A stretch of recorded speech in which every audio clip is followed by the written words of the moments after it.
Hello everyone, I'm Mohit Jain from MJ's Maths and Stats, that MJ Magic Studio to you.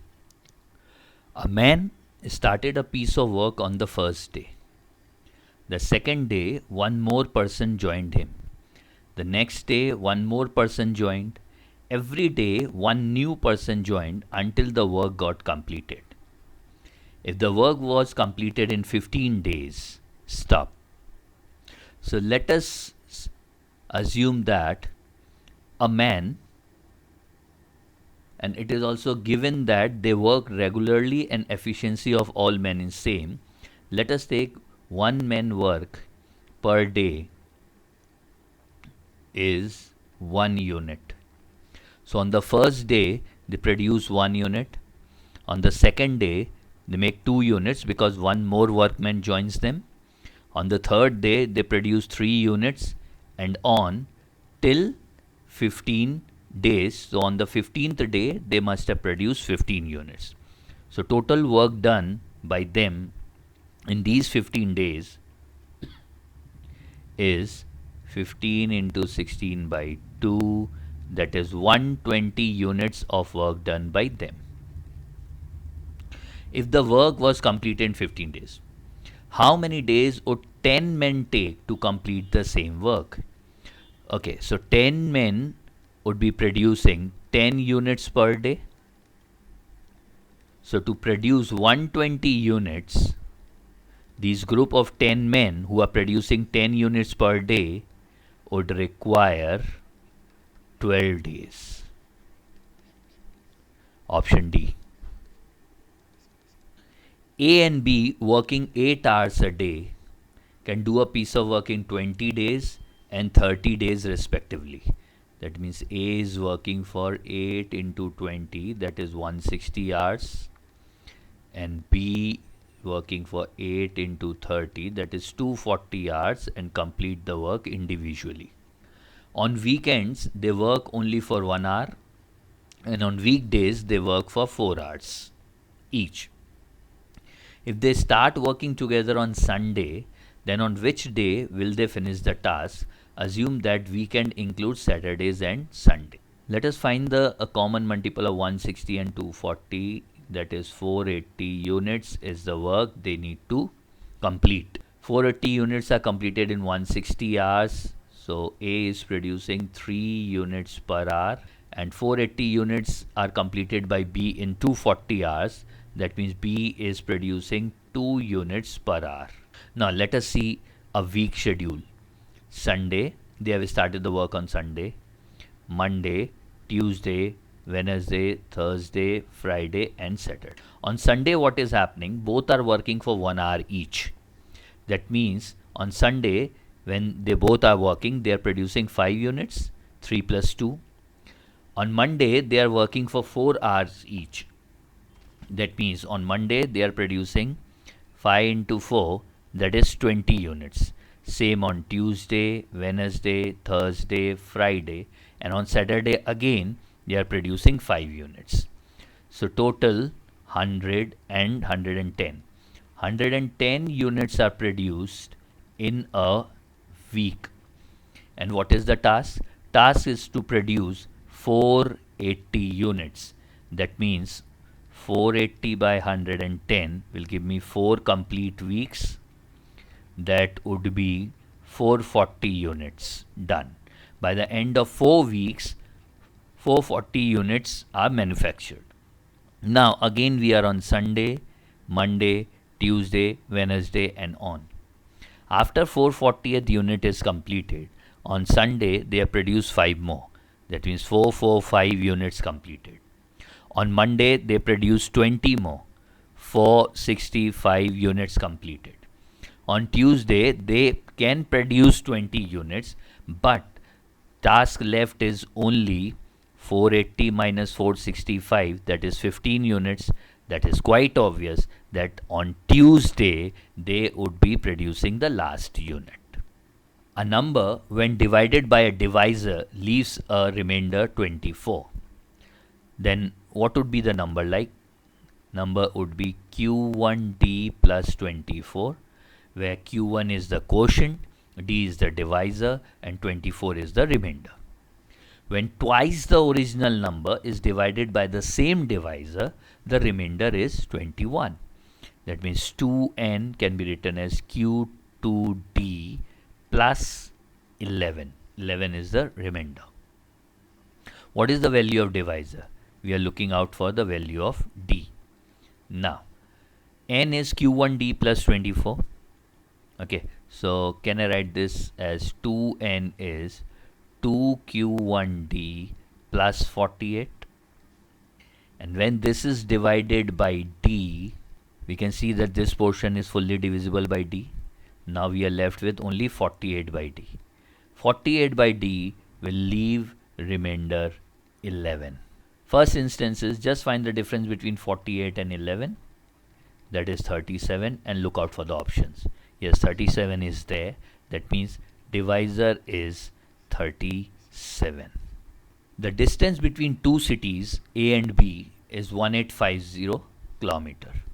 An Air India plane flies partly at 180 kph and partly at 190 kph. Time taken to reach B from A is 10 hours.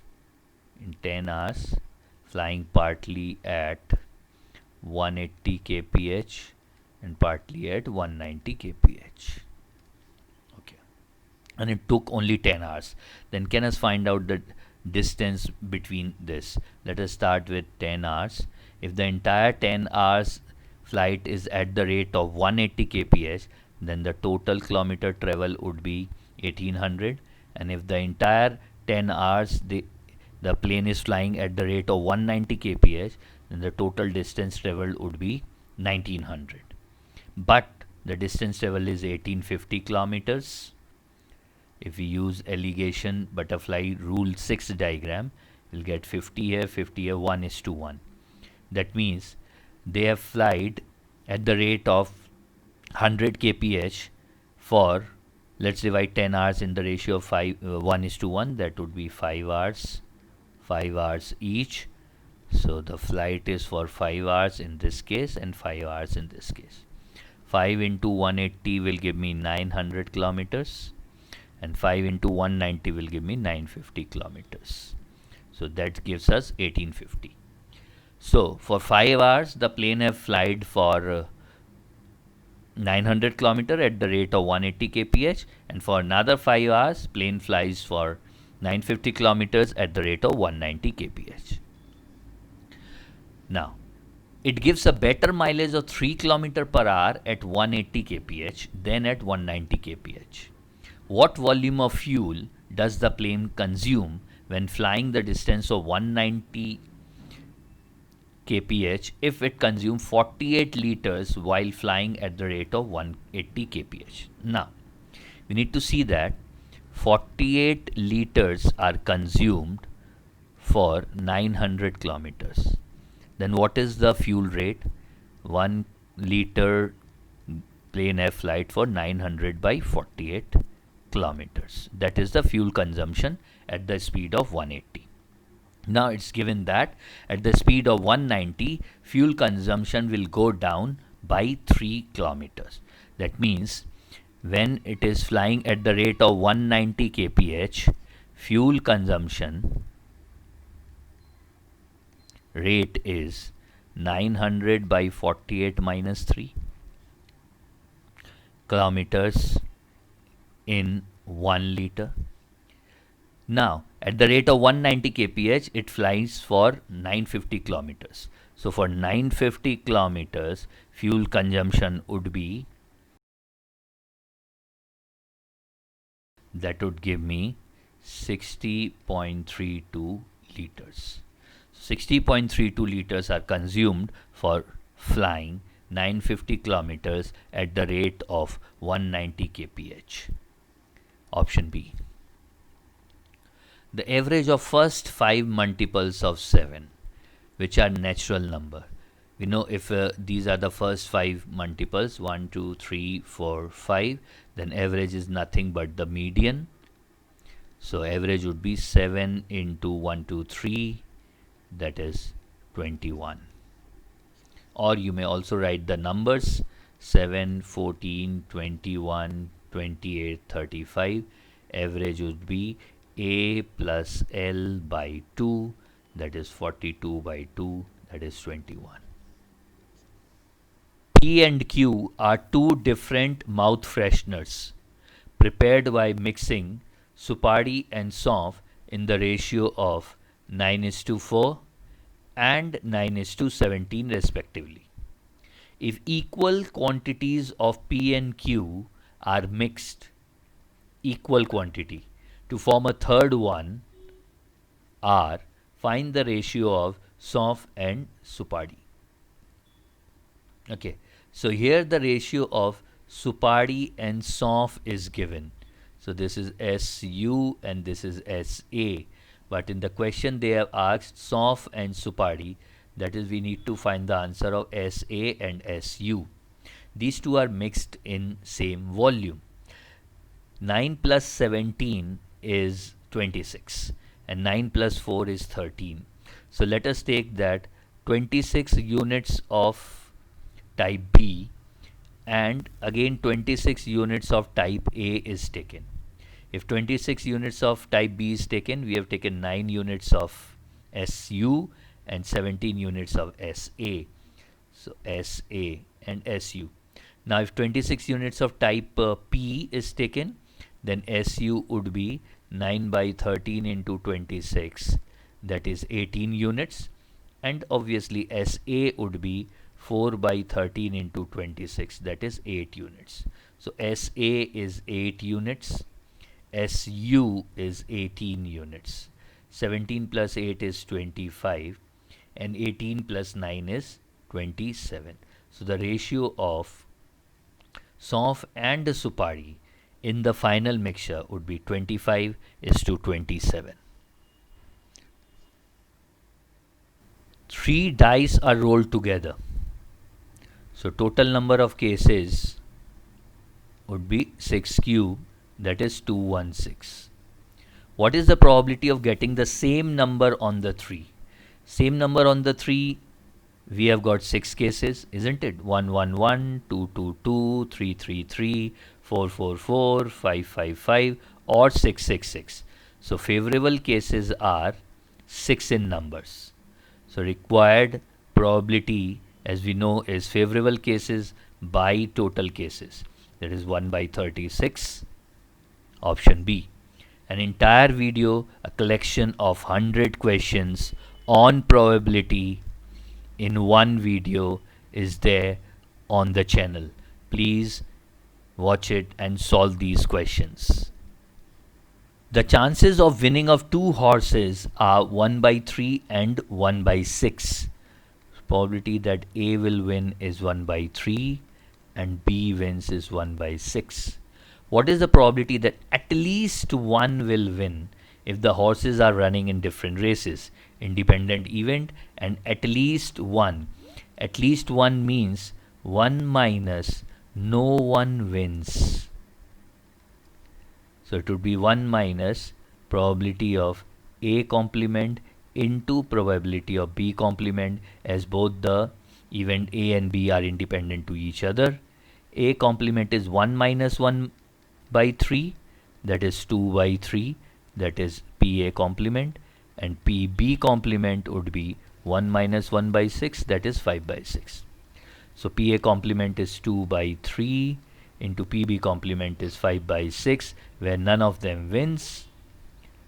So at least one will win is 1 minus 5 by 9, that is 4 by 9. Option C. Two equal containers are filled with mixture of water and alcohol. One of them contains 3 times as much alcohol as the other.